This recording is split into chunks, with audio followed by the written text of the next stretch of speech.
the folks who know how to use AI really well, how to build agents, how to orchestrate agents, how to automate their workflows and be more efficient. And then they end up laying off the people who probably didn't. The entrepreneurship piece is something I worry about, in that I do think it's almost necessary that we're going to need more and more people starting companies. But to your point, a lot of people just don't have that risk appetite. And you see Meta having record earnings and laying off 20% of their staff at the same time, and look at Square and look at all these companies. Anthropic is not only the fastest growing company of all time revenue wise, but at the same time is the most outspoken company about the dangers of the product that they build, and spend the most money, more money than any company has ever in history spent on lobbying. Well, I told you last week, that was the first thing I did when Opus 4.6 came out, is I rebuilt 2 of the software tools that we use in a couple of days, and they worked. Yesterday, I'm having a conversation on Slack with a founder that we both know, 9-figure brand founder, and he's telling me how he's cut over $100,000 in cost by eliminating SaaS and just building it in Claude himself. Analysts are now citing token flow rate as a crucial metric for future SaaS valuations. So he's 24 now, and as of the end of Q1, situational awareness, his hedge fund had 13.5 billion AUM, and his whole thesis is just around AI infrastructure build out. Self-healing. So, how this happened? I didn't even think about doing this, but it did it one time. And I was like, oh, thanks for doing that. I was at the beach, actually. Or this in-between situation, I think it applies to people who are kind of maybe losing their jobs as well. So here, Pincus advocates the concept called lazy on-ramp to curiosity. I can't think of anything more valuable right now than raw curiosity as the big alpha. All right, Paddy. How we doing? How are you? I'm good. The sun is coming out here in New York. Can't complain. Let's get our episode 2 started. Paddy, what do we have as topics today? I guess we got a bunch of news topics, but I think we should start as well just by talking about why we're doing this show in the first place, or who this is even for. But yeah, why are we jumping on? I think the main question at the top of the main question that's relevant to almost everybody, if you work, is how does AI impact work today? Because it's no longer a question of is or when is it going to impact different jobs or roles. It is impacting everything now today.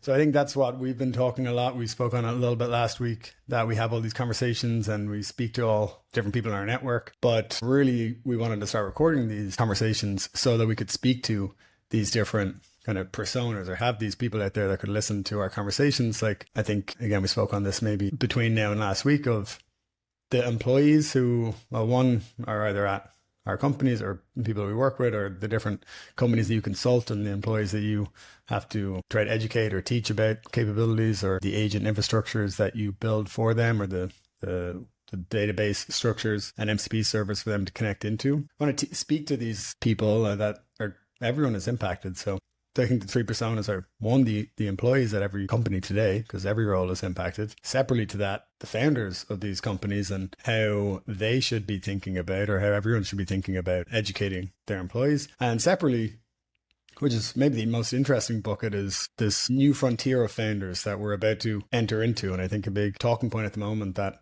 a lot of the leaders of the frontier labs talk about is that we're going to enter into this world of much more solo founders and much more companies being created, which also makes sense if you look at the capabilities of all these tools. Is it's never been easier to start a company.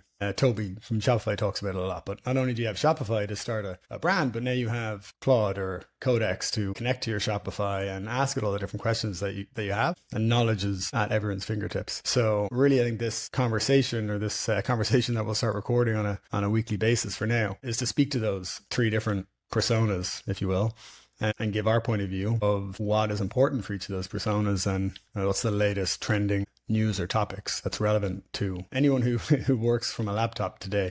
So yeah, I think it's important to maybe just mention that, and then we can jump into the different news stories that we have. First topic I wanted to touch on was even just going into that a little bit deeper around the capability overhang that gets talked about a lot, or that everyone talks about Opus 4.8, or the models that are OpenAI's 5.5 is now ahead of Opus later. Like, everyone just keeps leapfrogging each other.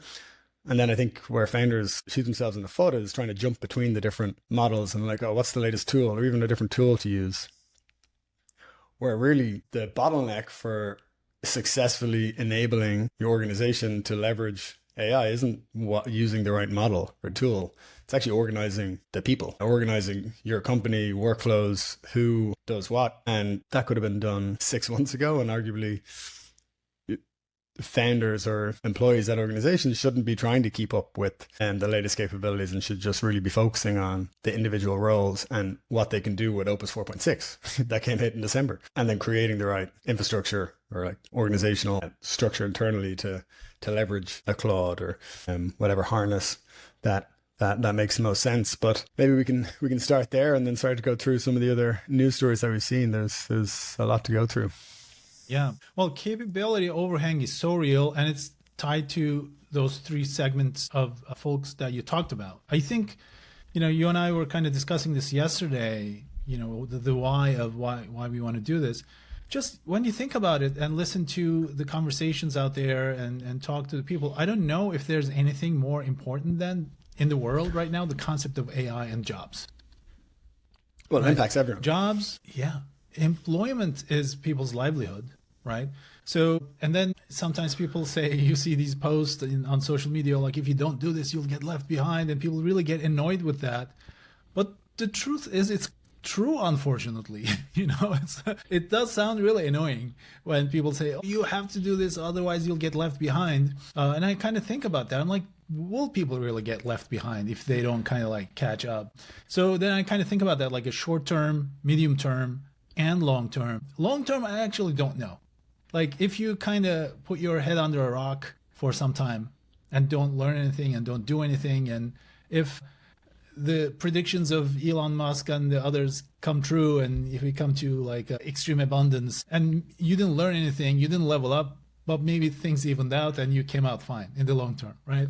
That could I can see that kind of happening. In the medium term, maybe. What happens in the medium right? term to those people or to anyone? That's like a lottery. Right? Like, we can't really take action based on that may or may not happen. So like, we have to do practical things.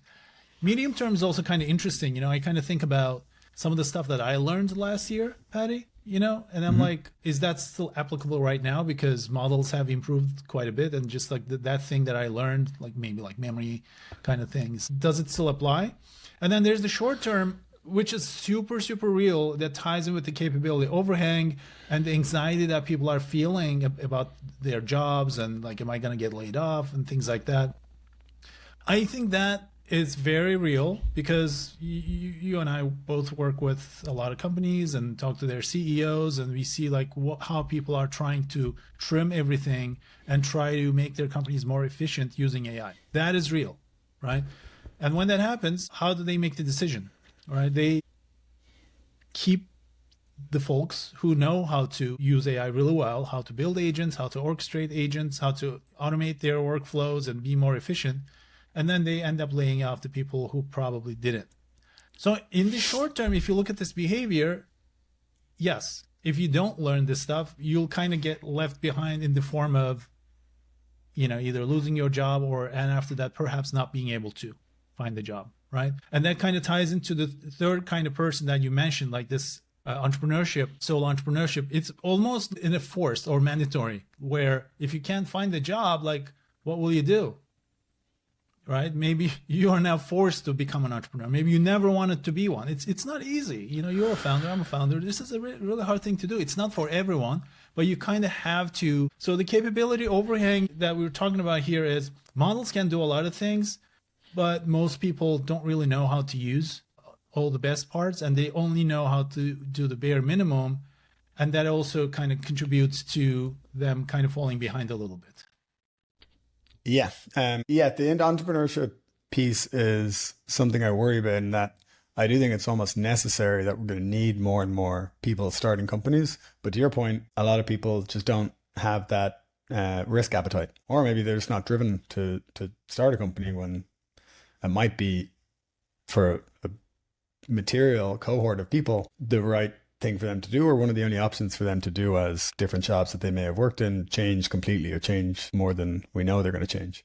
But yeah, I mean, the people that we talked, or like my biggest time suck today is, okay, how do I reorganize the 50 plus people that work for me, work for us? And I think people starting newer companies are if I was starting a company tomorrow, it would certainly look a lot different, put it that way. But my current path that I'm on is upskilling everyone and trying to educate everyone. But everyone is busy. We don't have the luxury of time, and not everyone is super technical. So to your point, you need to try to identify the individuals that are actually curious and interested in upskilling themselves, which that's not guaranteed for any role. And it's actually quite hard it's hard to identify without specifically asking and waiting to see that kind of feedback and see who is really interested and asking the right questions and trying the different solutions. But yeah, I think one of the biggest challenges for any company of any size, whether it's 5 people, 50 or 5,000, is what does the new structure of that company look like? Should it be the exact same and just people should know how to use AI?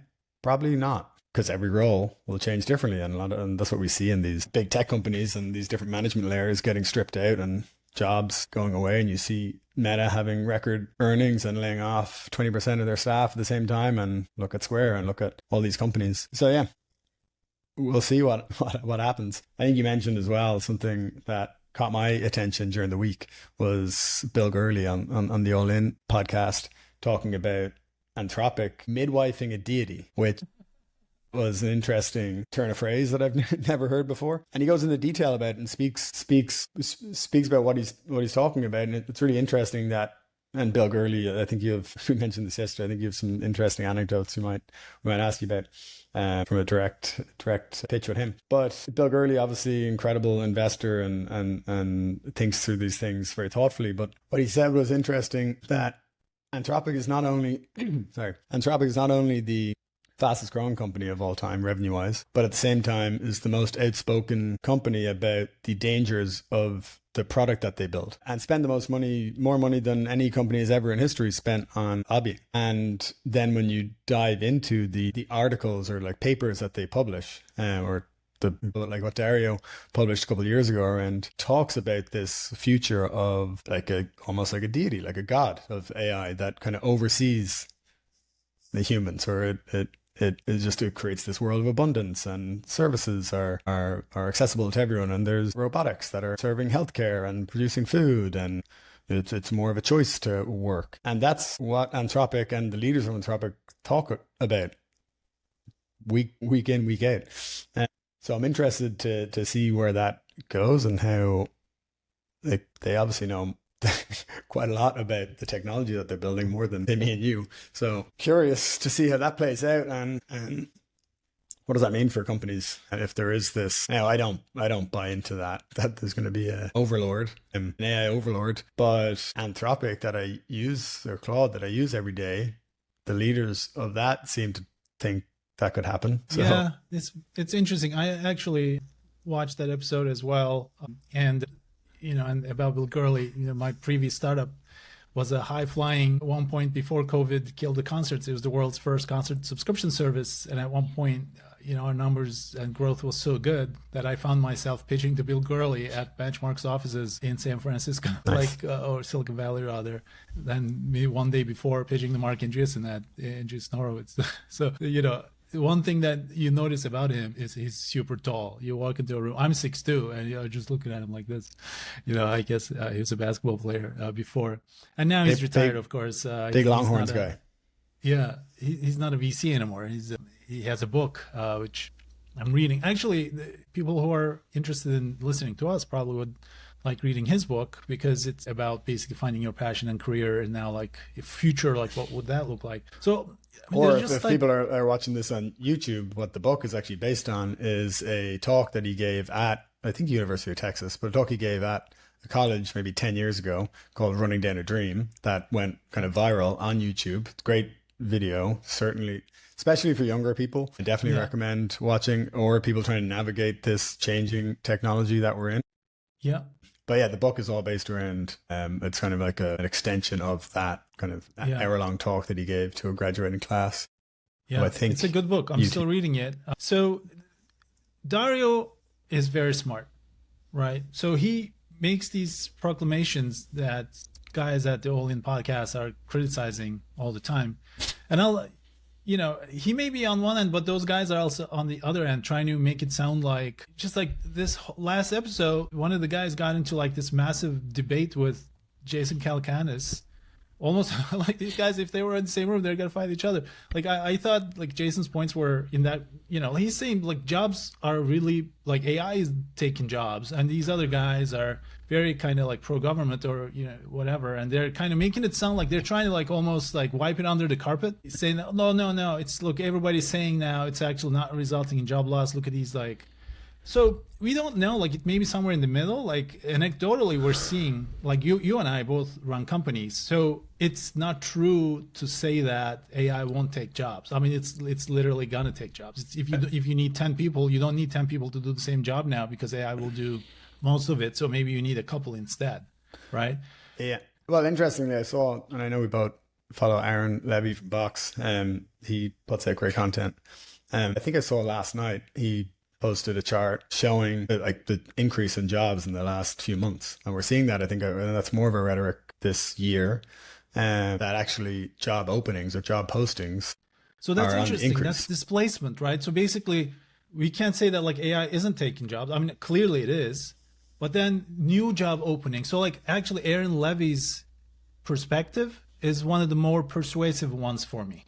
Right. Yeah. When I listen to him, because he talks to a lot of enterprise companies during implementations, right?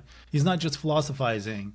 He's seeing like what kind of new roles and new skills are needed to implement these AI automations at companies. And he's making the argument that it will actually create more kinds of new roles.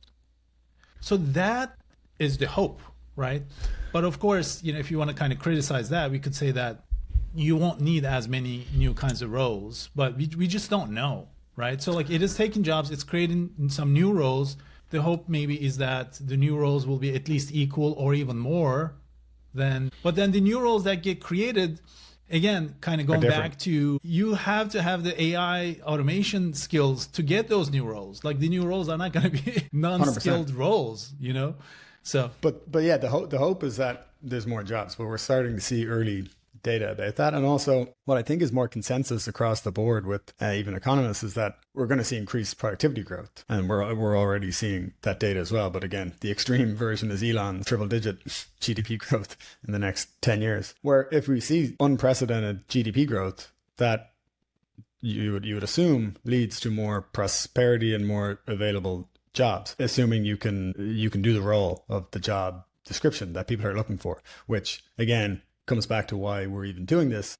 There should be this great future and available jobs if people just take the time to understand how to work with these tools. And these tools are quite intuitive. It's not like, it's really, time is the biggest luxury right now. It might be one of the best times to be unemployed. You could almost argue. It's interesting. You can find your interests. You can just dive into learning how to just focus on Codex or Claude Code and co-work, and then even use that to help find the open roles that you're looking for. Create some sort of project, create a HTML document about why you're a great candidate for the role, send it to the hiring manager or the right point of contact or the founder of these companies there's going to be more and more job openings as more companies are being started up, and reach out to them. Like I wish I had more time. Or just start a company as well.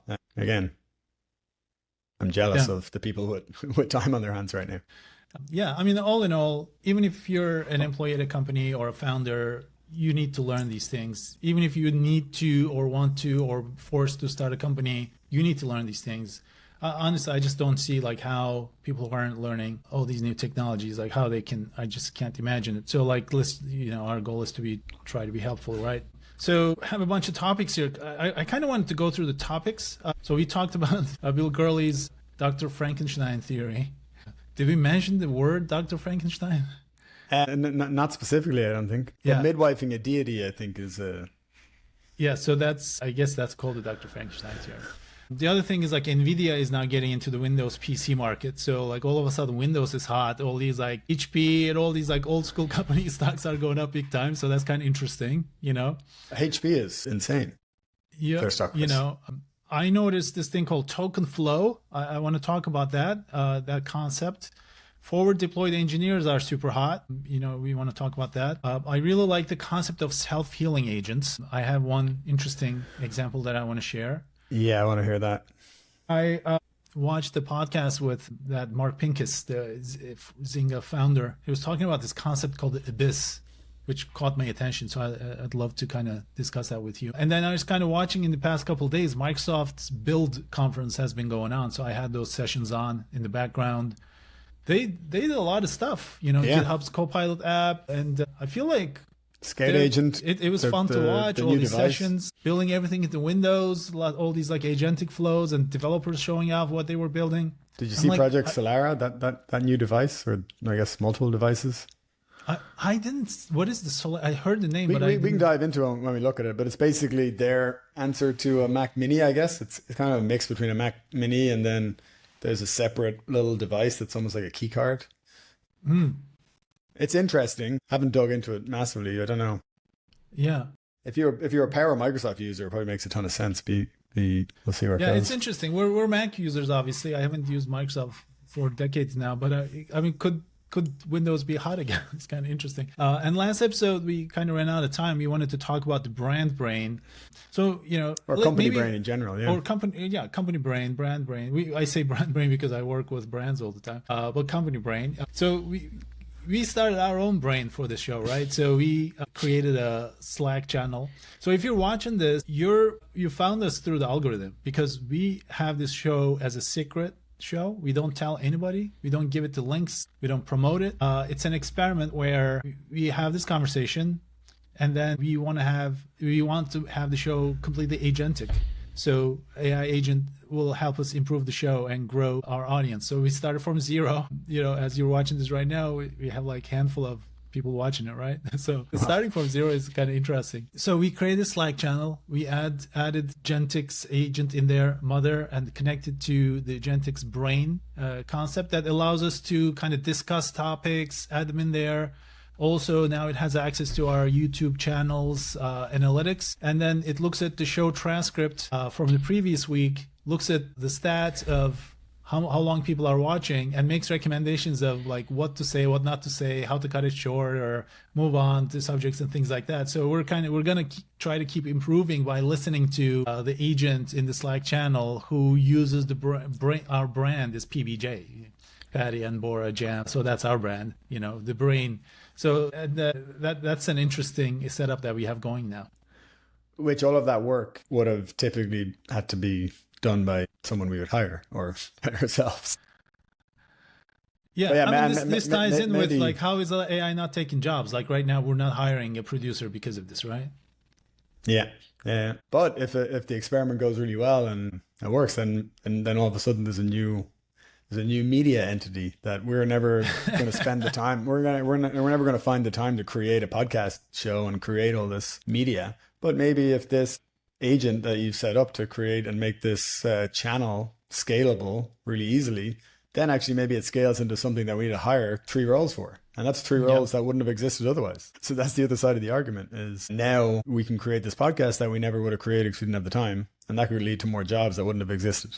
Well, that's why we're doing it, right? We're both busy. The only reason we started it is we set aside an hour every week to have this conversation and then have the AI agents do most of the work and, doing the edits on the videos and things like that and spend some more time in uploading. But we don't do much outside of it. So, which is pretty epic to see in Slack, I must say. We couldn't have done this last year. No. Yeah. So forward deployed engineers, interesting topic popularized by Palantir, right? So Palantir became a really big company in the early days by getting these government contracts and implementing their software there. But this was just like very hairy implementations of software. And then they had to send engineers, which they called forward deployed engineers, to kind of basically go to work at the client's office, and client being different government organizations. And then they kind of learned exactly how their systems were working. And then they created these like custom implementations, which couldn't be solved by out of the box packaged software.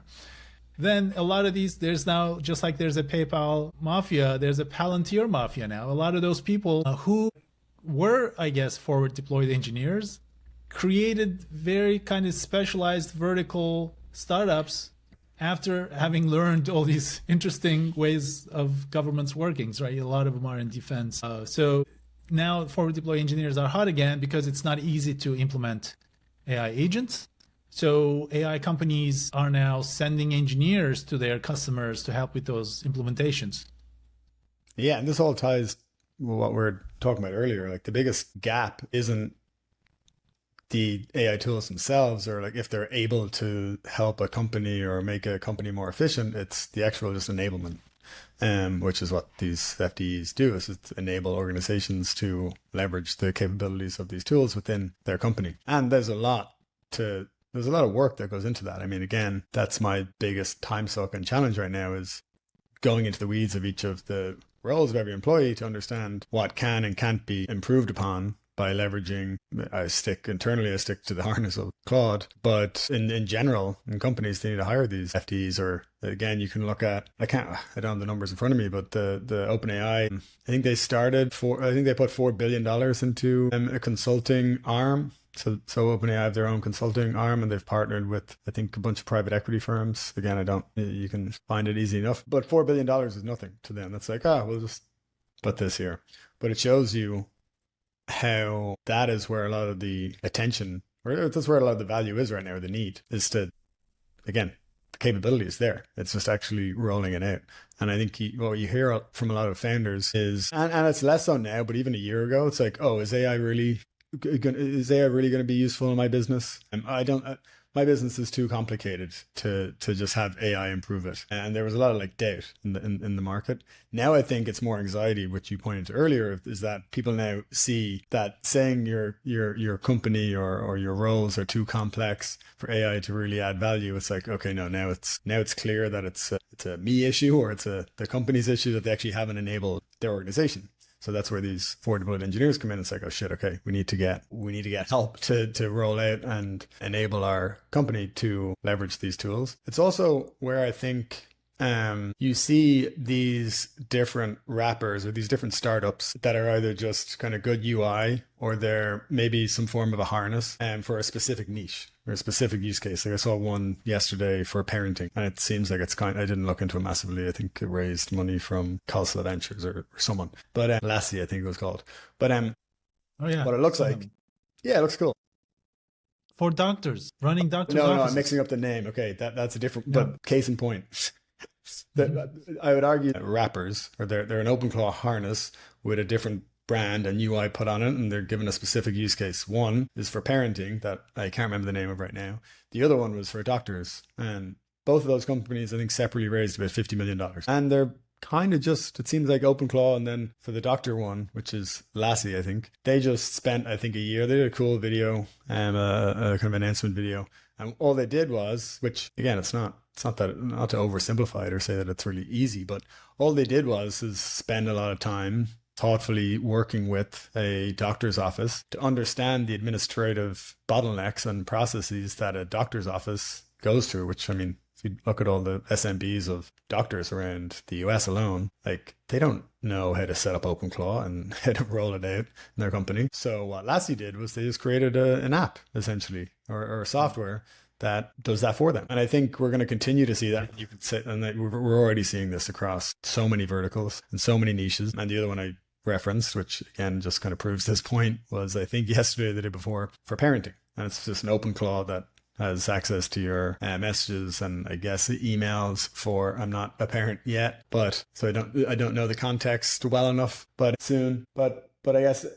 it keeps an eye on everything that if you have multiple kids in school and they have conflicting schedules and you have your own schedule, this OpenClaw wrapper, which is now a startup, which is just a UI software that sets up OpenClaw to help you look after your kids. Yeah. So basically everybody is also kind of building this their own. I'm pretty bearish on these startups, Paddy. Well, I'll tell you why. Well, if they're just a wrapper, then what's defensible about that? Yeah, not a lot. I mean, this kind of ties in with token flow, as well as just this whole conversation about SaaS-pocalypse, and also build versus buy, right? So just constant debates. People don't want to build it themselves. They just want the problem solved. That's why SaaS will not go away. So they say stuff like that. So, I could buy that argument a couple of years ago. But now I don't know if that's true anymore. I just don't know. I think we have to see more data in the coming year or a couple of years to see like what percentage of people, they give examples like, oh, like I can bake my bread at home too, but I still buy bread, or I still cook, I can cook at home, but we still go to a restaurant. Well, I told you last week, that was the first thing I did when Opus 4.6 came out, is I rebuilt 2 of the software tools that we used a couple of days, and they worked. Well, I mean, just to reiterate, one of them was a affiliate performance tracking dashboard, and like all the numbers worked, and the UI I was able to replicate.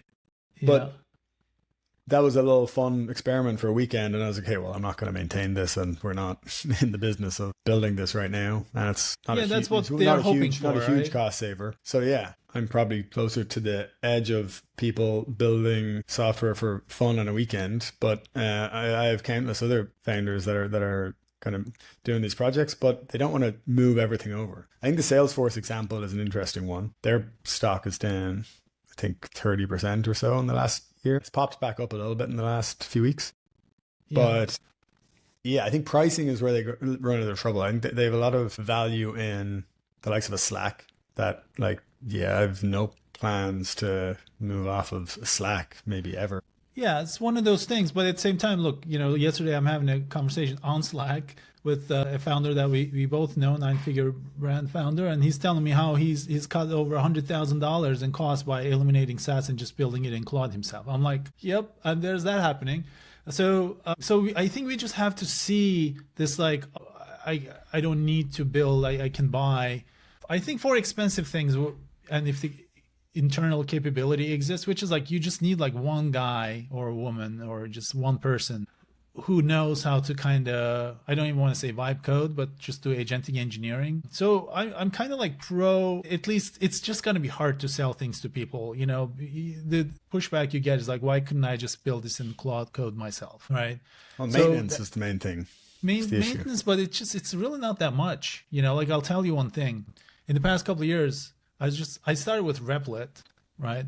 I have like 151 projects in Replit. A bunch of them are kind of like tools that are actually used in production by brands, and it just runs. Once you build it, it just does the thing. Every once in a while, you have to go and fix something, but it's not that much, So the maintenance of it may not be that much of a headache. And also, so this will tie into with the self-healing agents. So actually, let's tie both of them to back. One of them is token flow. The other is self-healing agents. So self-healing agents addresses the maintenance part of it. Token flow is a new concept that I learned last week. I think addresses what's defensible part of it, right? So token flow is a concept that it details the fastest growing demographic for data platforms is no longer human. Platforms like Snowflake and Databricks are becoming agent runtime environments to capture value from non-human workloads, leading to the rise of agentic FinOps to manage unconstrained autonomous compute spend. Analysts are now citing token flow rate as a crucial metric for future SaaS valuations.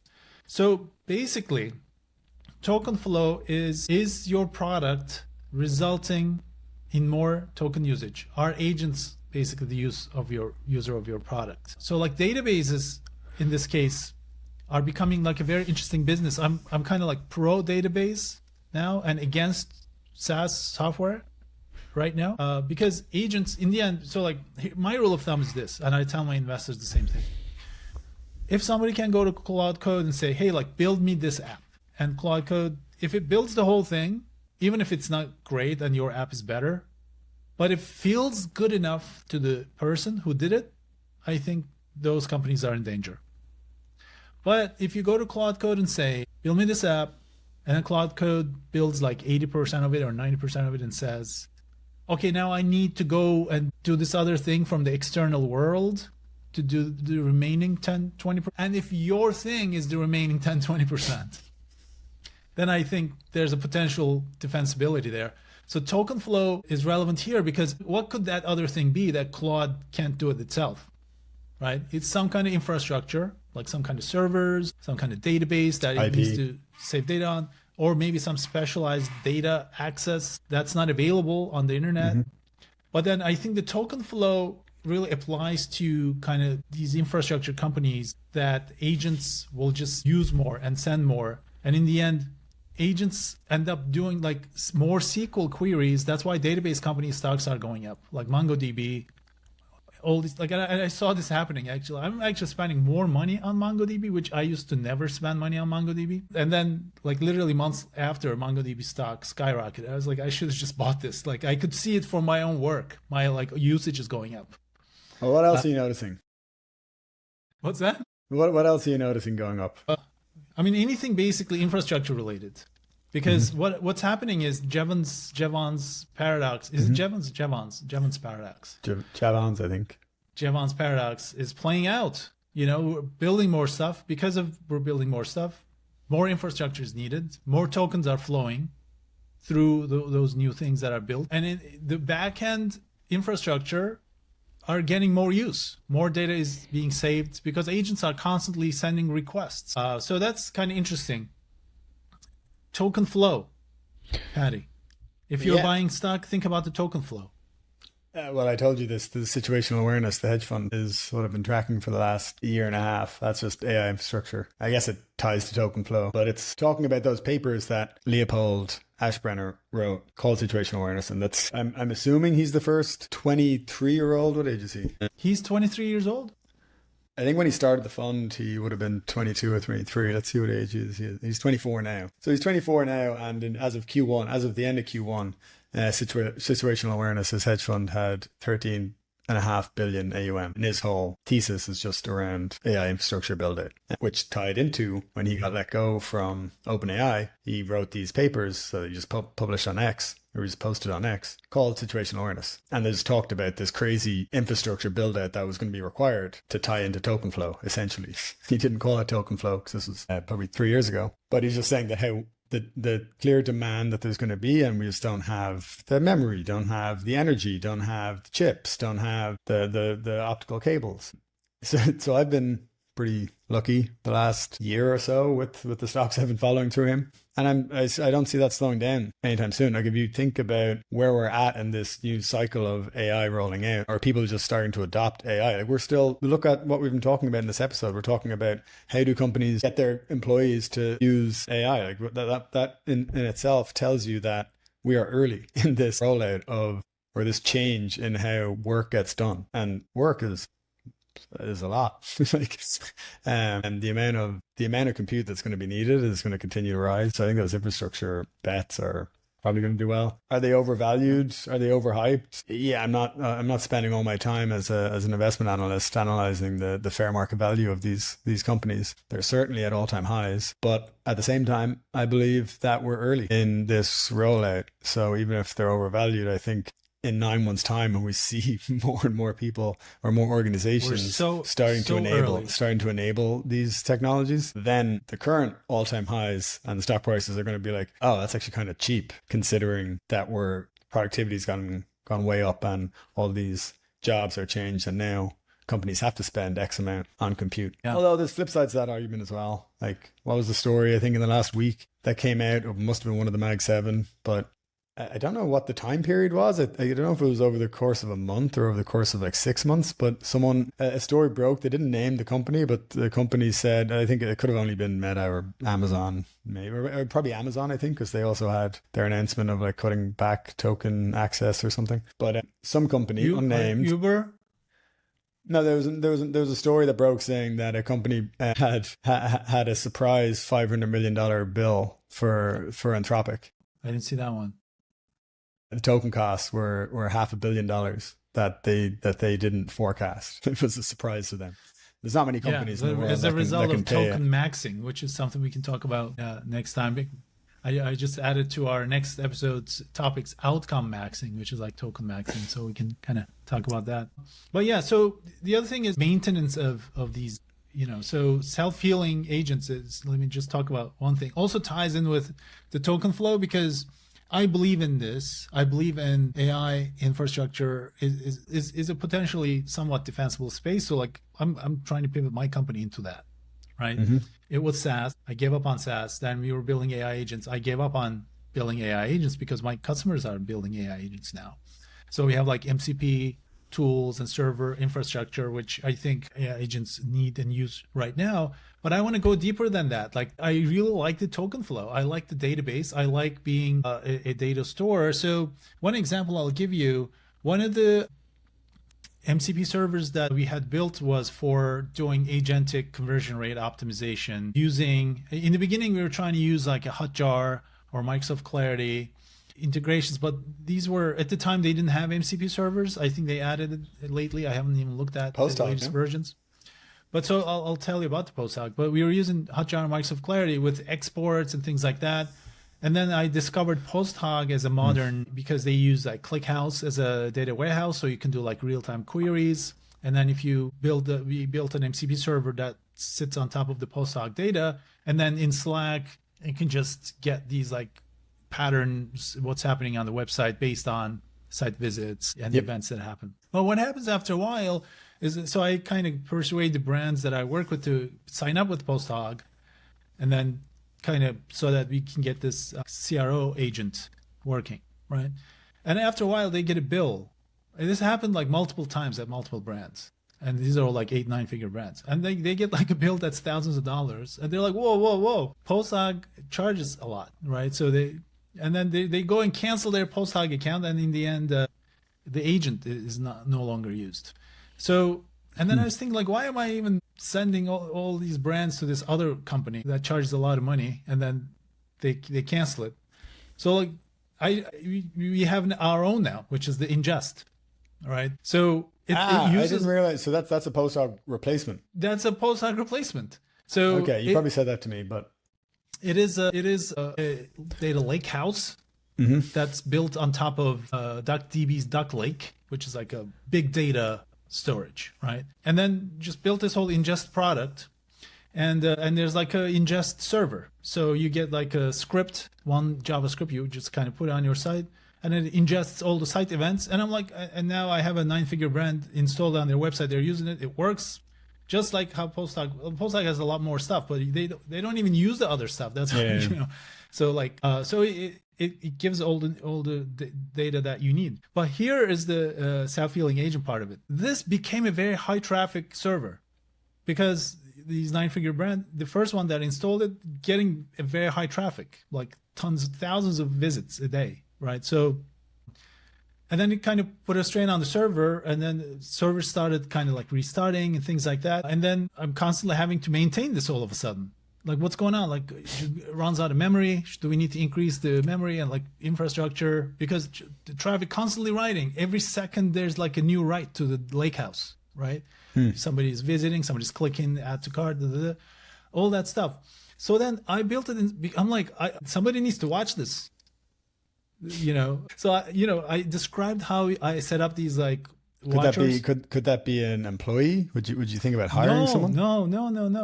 Remember in the last episode I described these like Claude agents running on AWS EC2.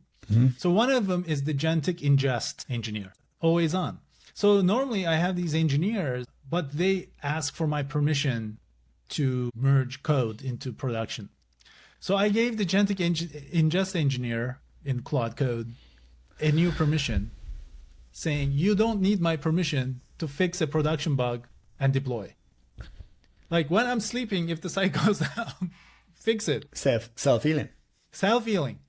So, how this happened? I didn't even think about doing this, but it did it one time. And I was like, oh, thanks for doing that. I was at the beach, actually. I was like literally looking at it. It's like, it checks every 5 minutes. It says site is unhealthy. Memory is like, it's queuing up. The events are queuing up.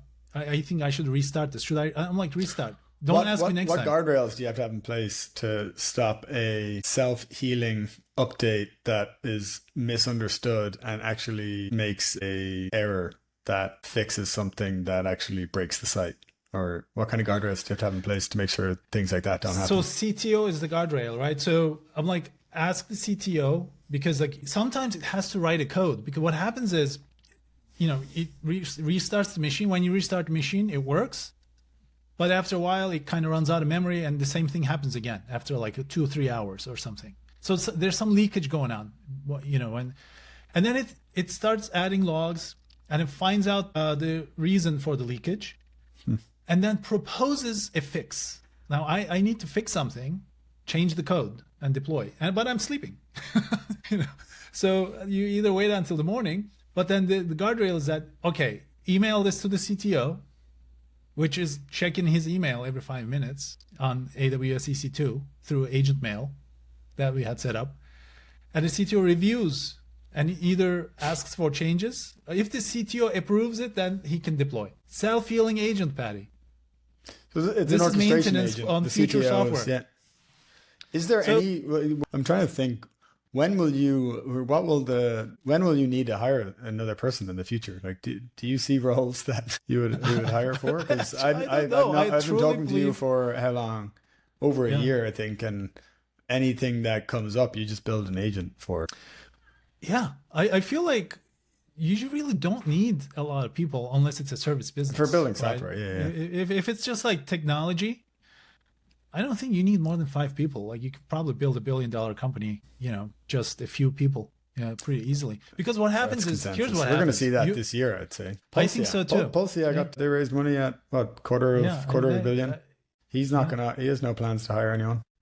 Yeah, because what happens is you hit some bottlenecks, you run in some bandwidth issues, more customers, more things to build, more questions. And then you can either solve the problem by, hiring more people or just automating some of those things. I end up automating some of the things. At some point, it may get to a point where, you need more people, but I'm not feeling that right now. I mean, I have people who work with me as contractors, several team members as needed. But a lot of the time, I don't find myself messaging people asking for help for anything. Yeah, it's insane. I guess this all ties into the company brain that we missed last week or blew past. And it's like, well, how, and this is a database, right? Or different data infrastructures, whether it's a combination of database, data lake, and maybe that's something to even touch on is the different types of data and how they should be stored correctly to build a company brain. Because this episode is actually coming across pretty nicely, I think. Well, we'll see when we listen over it, but how they all interlock and topics are tying into each other. Yeah, it looks like Claude did good prep. But the company brain that's necessary to enable rollout to your employees for using an agent and that's really, I think, if we tie it back into the for deployed engineer topic.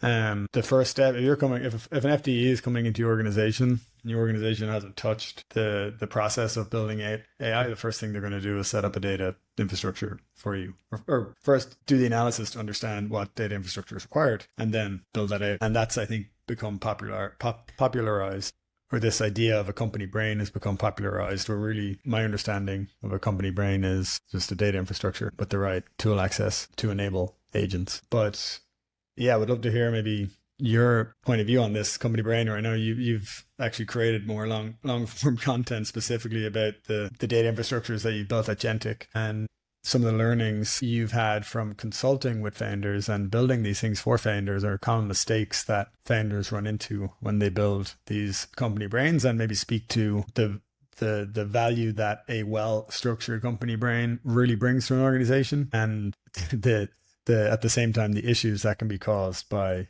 a poorly structured company brain. Yeah. So the concept became really popular in the past few months. I think all tied with the rise of OpenClaw. Mm-hmm. So people started setting this up with their Mac Minis, and then realized, I need to do memory. Because it's open source, everybody started sharing memory ideas with each other, how to give your agent memory so it remembers stuff. And then back in the day, when you were learning how to build an app, like an iOS app or some kind of any kind of hello world, like learning a new programming language, the first kind of app you would have built would be like an events listings app. So, here's a listing of events. So there's a list. This is how you learn how to kind of build the first screen. I think now the new events listings app is like, I'm building a personal AI memory. So I see so many people doing this, and because the concept became popular, it remembers my this, it remembers my that, and then all of a sudden some old concepts are becoming popular, like Markdown file was an old concept, and then all of a sudden it became popular because agents like this format, apparently, Markdown file. And then another concept, old software that I used a long time ago, note-taking app named Obsidian, became popular because it kind of has these like markdown file-based linking pages to each other. At one point, I became like this crazy note-taker about everything. And it lasted about like 5 days, and then I just this is too much work to maintain. Well, you popped my bubble when I spent or burst my bubble when I spent a weekend building out my Obsidian vault. Are you using it still? Well, that's what I was gonna say. I got all excited about it, and then we jumped on a call, and you just went, no, don't, no, and then that kind of turned me off. Is it because of me that you stopped using it, or you were going to stop using it anyway? It's on one of my. I have a pretty well built out vault on one of my Mac Minis that I haven't been using a bunch at the moment, but I probably will go back to it. For Paul Street specifically, like our knowledge base is really Notion, and we store all that company knowledge throughout Notion, and Notion's doing a great job of building out. Because also, then to your point, which I think wasn't just your visceral or your like visual reaction to it that put me off, but you had a good point that it's local, which has its pros and cons, but the biggest negative of that is like the sharing of that information or changing records across different devices, machines, right? And maintaining it, yeah. So if really my main goal at the moment is trying to create this or trying to have a well-structured brain for 50 people, it's not much good having that on my local device. And so we're back to between Notion and G Suite. Yeah, so I think Notion is Notion is a knowledge base product at its core, right? Yeah, so great tool they built a lot of AI into it. Yeah. So then, like Obsidian and Markdown files and all these kinds of open source memory systems people are building seem to work fine for personal use because, you don't have that much data that's happening in your daily life. So it's just fine. My big gripe was the search over these files once they get big is just not going to work because, I spend a lot of time on building and vector search systems. Like the main big one is the whole influencer matching thing. There's like millions of influencers with their like dozens of posts. So it's like tens of millions, hundreds of millions when you're trying to like match a brand with an influencer. I spent so much time making sure that match works well. So I'm like, I know what kind of search doesn't bring good results, So when the data gets bigger, it needs to be a really good search experience. Like agents are doing search. So like the reason we talk about building a brain is because brain will have data somewhere. An agent will search for it, find it, and act on it, right? That's what the whole purpose of having a brain. But in order for the search to work, it just needs to be set up correctly. So my belief is that these kind of Obsidian and Markdown files living in local places is not good for big companies. It may be good for like in person, like personal use, and there may be very small companies. Yeah, well, but the companies that we work with are big. They store a lot of data. They collect a lot of data, and so the nature of the data is it can be like either documents, or Slack chats, or stuff in Google Drive, stuff in Notion, but then also dynamic data, orders that happen in Shopify, and then creators, influencers posting videos, customers sending emails in, and there's sensitive data that needs to be stored in a different way, and there's quantitative data versus qualitative data. So quantitative versus qualitative is super important, Paddy. Mm-hmm. So reviews, based on the reviews, companies are trying to take action. Like they want to build new products. What new products should we be building? What are people complaining about? What are people saying on Reddit? What are the Google trends? And then Amazon exports or exports from Northbeam or data like either PulseHog or ingest something that's happened on the site. So like all this stuff needs to go into the brain somehow, right? It needs to be architected in such a way that, so like the other concept that got popularized was this Andrei Karpathy's LLM wiki concept. Yeah. So well, that's what pulled me into Obsidian in the first place. Yeah. Which whenever he posted that a few months ago. Yeah, so LLM Wiki is actually a great concept, and we're using it in the PBJ channel. So that when you click on the link that opens that page that we look at, that's Karpathy's LLM Wiki architecture. Built on top of a real vector database that the actual searches happen. Because the issue with that LLM Wiki alone, which, LLM is building the wiki based on the things that happened. You say, hey, like add this to brain, and then it kind of synthesizes and decides that it makes some links, connects them to each other. Like we have episode 2 LM page, and here it talks about Bill Gurley, and Bill Gurley has a link back to a Bill Gurley page on the I saw LLM. that too. So these like graph connections. But we can't do search in this LLM, Paddy. That's the thing. So these are pages.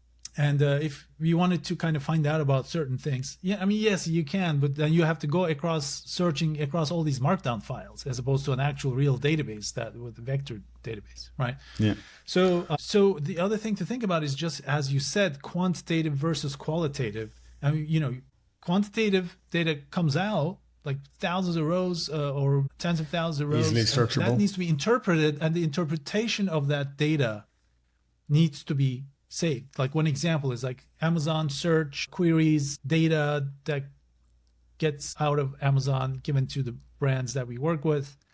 And then their product people ask them questions like, okay, like what can I learn from this data that Amazon's given me, and how can I use this for new product development? Because they have to run a bunch of queries against that data. So like, first of all, you have to understand spreadsheets and just like dozens of columns, So then LLM does a great job writing SQL queries, right? So like we build these like Claude managed agents, which is Claude's version of Agent Builder, super easy. And then it runs SQL queries using some MCP servers against the data. Interpretation comes, and then we save the interpretation in the brain. And then later on, like I'll give you one example. One brand that we work with get tons of TikTok videos, tens of thousands a month, right?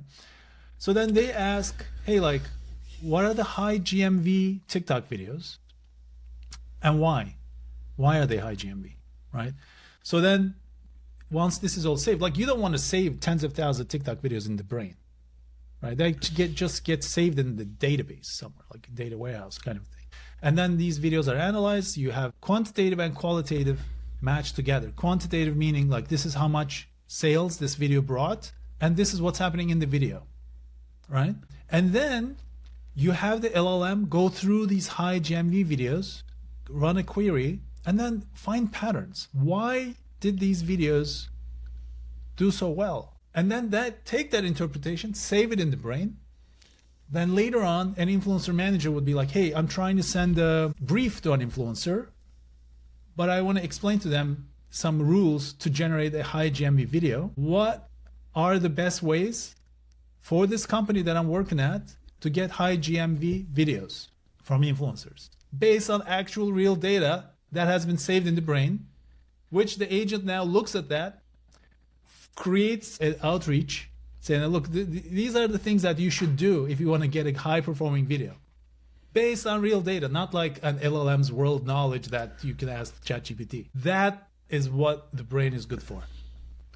Yeah, and this is something I want I want you to maybe share a screen on next week or on the next podcast and actually go through how companies are leveraging a vectorized database of influencer videos that they receive from TikTok. And that's obviously a hot topic, or I think that's going to be more and more of it's an extremely valuable channel today. I think it's getting more and more valuable, especially we've known this for a while, but I think it was officially announced in the last few days that New York is going to be the first state to penalize companies that don't disclose AI humans in any form of ad. And I think before that, it used to be, I think the ruling was, and check me on this, I think the law was you couldn't trick a consumer into thinking a UGC, someone trying a product, and it was an AI person. I think that was all that's been... well, that's straight up deception, right? Yeah. But that's what I mean. So if anything now, we get more value going back to the human creators and UGC as a form of creative or a content asset. And I think what you've done an incredible job at, and we should talk more about, because I don't know the brands I talk to. I mentioned Gentic too, and there seems to be a slow adoption. And I think, again, it's like what we talked about at the start of the episode, a gap between capability and enablement or understanding even. Because if you can just understand the ability to do a vectorized search that's against your brand DNA, if I have my golf t-shirt brand and I want to find specific golf influencers that are posting a specific type of content, and I can describe in detail what I want for this upcoming summer campaign that I have, and it can go through a vectorized MCP server or an MCP server that has vectorized information of millions of influencers and understands what they're posting about and understands my DNA in detail, and then can get highly correlated results based on those vectors, but then also store that and add that to my database and outreach and talk to and also create. The LLM does it. I think at least people understand how easy it is to create bespoke outreach now. But again, what you need to create that bespoke outreach to those creators is the vectorized information about who they are, what they're posting about, who you are as a brand, what's your brand DNA, what the campaign, the upcoming campaign, and what you want to do with them is. But once you have that brain, in this case, that's the segment we're still on. Once you have the company brain that has the DNA and what campaign you're trying to do, and you can access an MCP server that has that information, then the rest becomes very scalable. Whereas in the past, this has always been a valuable channel, and there's countless examples of brands doing a really good job of scaling kind of creator programs and creator content strategies. Comfort, the most recent one that gets talked about a lot in our industry. Hudson built an incredible brand by just gamifying and scaling these creator affiliates and UGC creators to, I think in the first 2 years, did 500 million in revenue, mostly off TikTok Shop. I don't know how much AI he might have been using or not. One thing he did really well was structuring the funnel for attracting creators.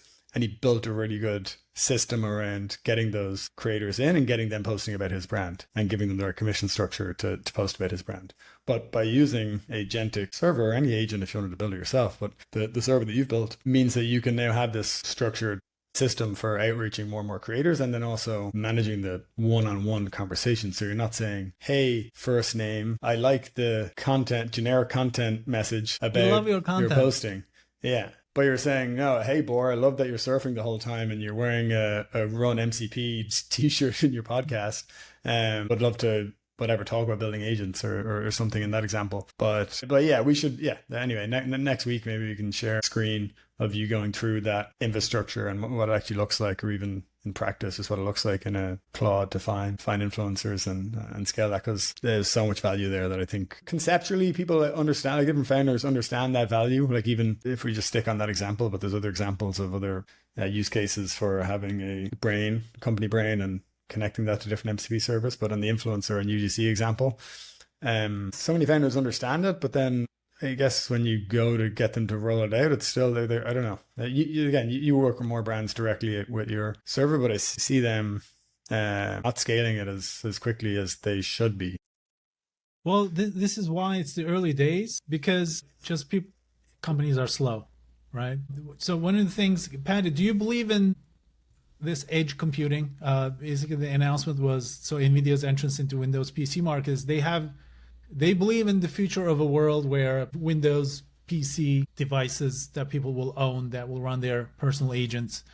Do you think it's going to be a household thing? Everybody's going to have basically the concept of having a Mac Mini. And the Mac Minis are one data point. They're sold out. Yeah. So. But do you think that's going to be mainstream where just households, just like, is it going to be like an Apple Watch? Yeah, I don't think it all goes to edge computing, but I would imagine that, yeah, probably most households will have some form of a edge device or some form of local device that can run compute internally, especially as cybersecurity, like different cybersecurity challenges come. I would imagine, but I'm by no means an expert, I would imagine that there's some benefits to having some personal agentic services that you use compute for being local. I don't know if it's even just like simple things around your house. Maybe you don't want it to connect to, if it's controlling your lights and your alarms and your fridge and your smart things, do you want that on your Wi-Fi or going through like to the cloud? Do you need it to be? Maybe not.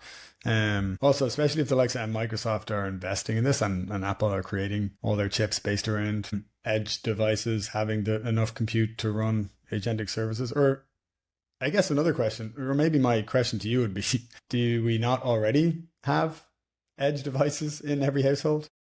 Well, AI on the edge device is not a thing, right? Because all the I think AI will be running everywhere on the cloud. So if the devices are already there and the devices are going to have this built in, like they're not going to not build in the capability. I'm reading a book named Blue Shift. The guy, apparently he's a great predictor. Explained Blue Shift is like when these massive changes happen in the world, and he's now kind of trying to make a prediction based on like who could win. So he's like, how could Apple win? Apple could win if the whole AI industry goes towards, look, we have local AI working on our iPhones and we don't need like OpenAI and Claude's cloud models anymore. So like, because in the end, is it going to be, is OpenAI and Anthropic going to be the biggest companies in the world because they become the platforms? Or is Apple going to capture this because they already have the device share and putting Edge AI, like that's what Edge AI is, like having a local device where you don't have to use anybody else's cloud software. I mean, cloud AI rather. It is interesting when we look at all these benchmarks that all the frontier models test themselves against, and we seem to be getting closer to a saturation point. It's like Opus 4.8 is pretty incredible. Or even they're talking about Mythos and the different capabilities there. It's like, okay, well, if all the other competitors and like Apple, who aren't even really competing with their own models, are only a few months behind, then does that not mean in a year's time everyone will have Mythos capabilities, or like every model will have Mythos capabilities, or even just call it Opus 4.8? And if so, what do we need more powerful, like the capability overhang we spoke about? Do we need more powerful models than Opus 4.8? So will we just have, yeah, maybe you're right, or maybe that thesis is right in that Apple's own version of Opus 4.8 on a Apple device that can run relatively lightly on an edge device is all that you need in the future, or for specific use cases. Here's the thing, Paddy. I remember this. I feel like you're setting me up for something. I'm not. No, actually, no. I'm genuinely curious, and I don't have the answers. You know, like I'm curious about like what's going to happen. But so I remember seeing this magazine ad many years ago. It was a Porsche ad. It says, "There's a fine line between need and want." Right. So that was the tagline of the ad. So imagine a world where there's an Opus 8.5 that's AGI, that's like the most expensive and the best model. And then Apple has access to the Opus 4.8 of our day. This is how people are like. More realistically, though, they'll be on 7.8. They're not going to be four versions behind. But yeah, maybe. But so like I also remember somebody reading how Italian people are with fashion. They're like, they'd rather own a Gucci than eat food, or something. Like they value fashion and style more than putting food in their belly. Kind of like I read this somewhere. I was like, that's like, but this is how some people are, right? They can't afford it, but they still have to go buy the latest version of the iPhone. You know, could it be like that? Like I have to have the latest, the best AGI model that's expensive, as opposed to a cheaper. Sure. Even Opus 4.8 might look very incapable in the future, you know? Yeah, but I think more where I was going with the kind of saturation point is like, will we even be able to tell the difference between, 4.8 and 8.8? Yeah. But will we be able to tell the difference between 7.8 and 8.8 as humans? Like, will we know how much smarter 8.8 is to 7.8? Like, what is that look like? I think it's, even today, it's most people wouldn't be able to tell the difference between an outpoint between Sonnet and Opus 4.8. But what happens, Paddy, is the human nature is I get ungrateful. That.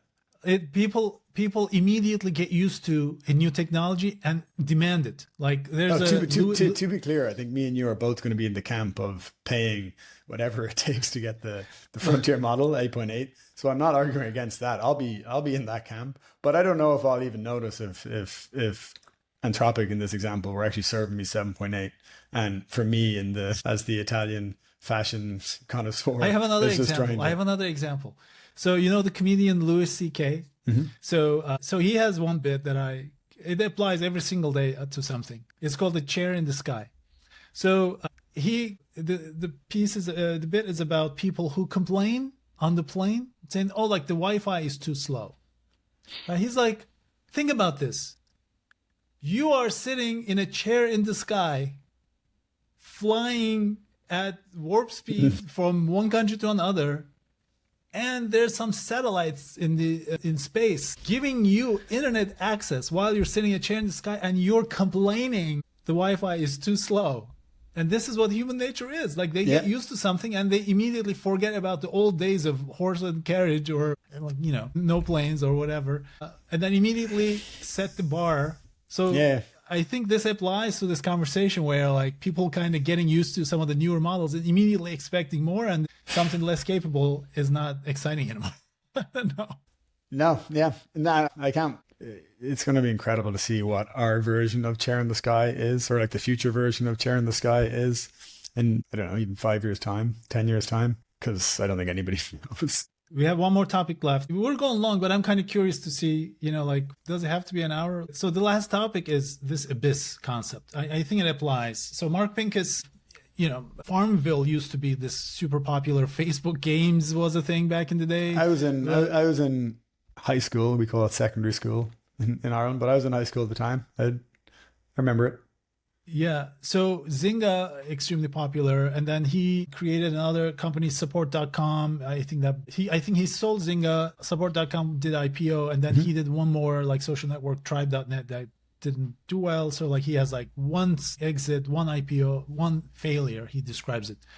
And then after that, he describes a situation named the abyss, which is where you're in an in-between situation and nothing sticks. So, sometimes these things are luck with repeat entrepreneurs, right? You and I kind of discussed founder of Napster. He tried to do a couple of things and it never what's he doing now? Or like Kevin Rose used to be very popular, this guy, founder of Digg, D-I-G-G, which used to be like a very popular website back in the day.